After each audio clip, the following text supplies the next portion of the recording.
Are we headed toward a future without jobs? Technology may devastate entire industries. It may wipe out whole occupations and types of work. But at the same time, of course, progress is going to lead to entirely new things. So there will be new industries that will arise in the future, and those industries, of course, will have to hire people. There'll be new kinds of work that will appear, and those might be things that today we can't really even imagine. It turns out that the new jobs that have been created have generally been a lot better than the old ones. They have, for example, been more engaging. They've been in safer, more comfortable work environments, and of course, they've paid more. But here's the really critical thing to understand.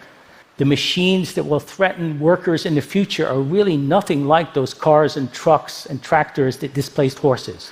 The future is going to be full of thinking, learning, adapting machines.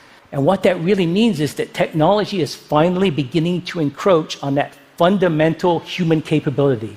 So what is it that is really so different about today's information technology relative to what we've seen in the past? I would point to three fundamental things. And the first thing is that, of course, we have seen this ongoing process of exponential acceleration. But the really key thing to understand is that this acceleration has now been going on for a really long time.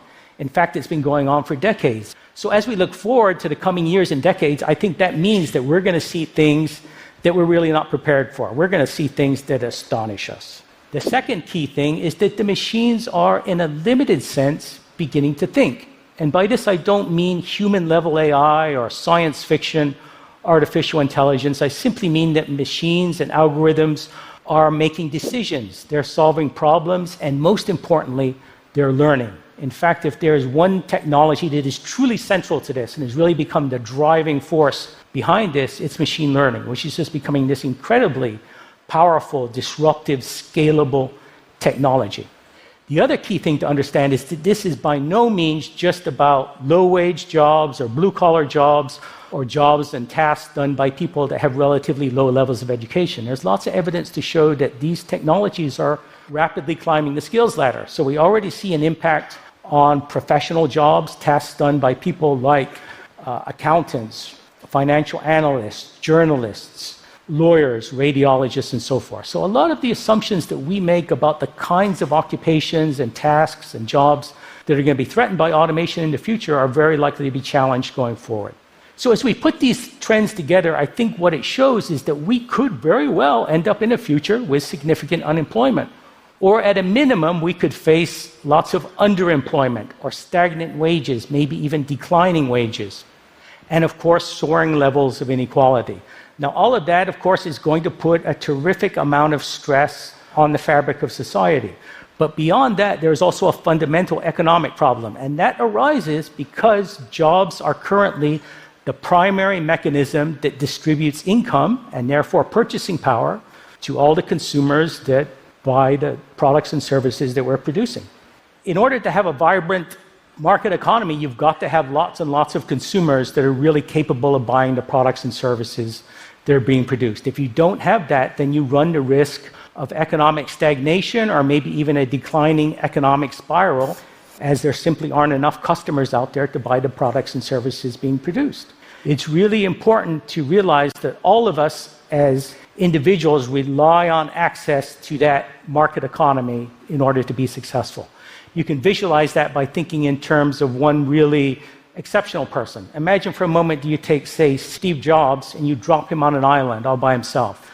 Now, on that island, he's going to be running around gathering coconuts just like anyone else. He's really not going to be anything special, and the reason, of course, is that there is no market for him to scale his incredible talents across.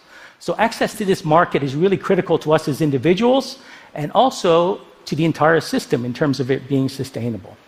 So the question then becomes, what exactly could we do about this? And I think you can view this through a very utopian framework. You can imagine a future where we all have to work less, we have more time for leisure, more time to spend with our families, more time to do things that we find genuinely rewarding and so forth.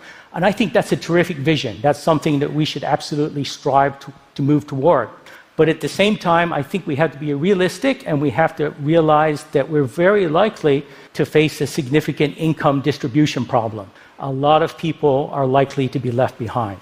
And I think that in order to solve that problem, we're ultimately going to have to find a way to decouple incomes from traditional work. And the best, most straightforward way I know to do that is some kind of a guaranteed income or universal basic income.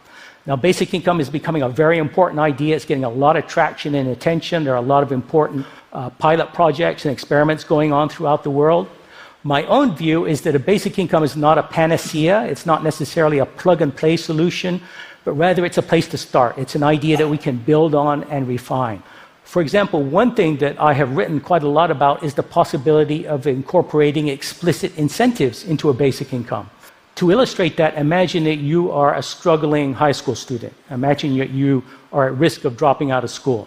And yet, suppose you know that at some point in the future, no matter what, you're going to get the same basic income as everyone else. Now, to my mind, that creates a very perverse incentive for you to simply give up and drop out of school. So I would say, let's not structure things that way. Instead, let's pay people who graduate from high school somewhat more than those who simply drop out.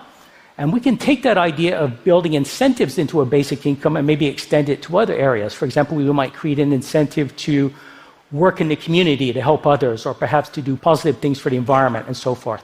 So by incorporating incentives into a basic income, we might actually improve it and also perhaps take at least a couple of steps towards solving another problem that I think we're quite possibly going to face in the future, and that is, how do we all find meaning and fulfillment, and how do we occupy our time in a world where perhaps there's less demand for traditional work?